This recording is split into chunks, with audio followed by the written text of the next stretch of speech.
আসসালামু আলাইকুম গাইস। আমাদের পাগলা বাজারের এটা কুয়াশার সিন দেখেন, কী পরিমাণে কুয়াশা আমাদের এলাকায়। ক্যামেরা বন্দি করে রাখলাম। এই দেখেন কাছে থেকে কাছে মানুষ তাই দেখা যায়।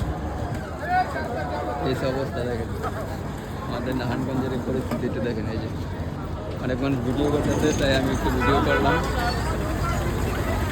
প্রচণ্ড কুয়াশায় দেখেন গাড়ির সামনে যদি একটু দেখাই, এদিকে তো গাড়ি চলে তাই এরকম, আর যে জায়গায় গাড়ি না চলে এই জায়গায় কী অবস্থা দেখাইতে। আর নদীর পাড়ে কী অবস্থা এই যে দেখেন, পুরো অন্ধকার।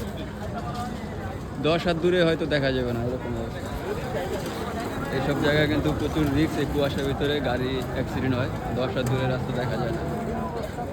এই যে অবস্থা, এই যে অবস্থা, পুরো প্রচুর কুয়াশা। আজকে 26শে ডিসেম্বর, এখন বাজে রাত্রের 8টা 40 মিনিটের মতন।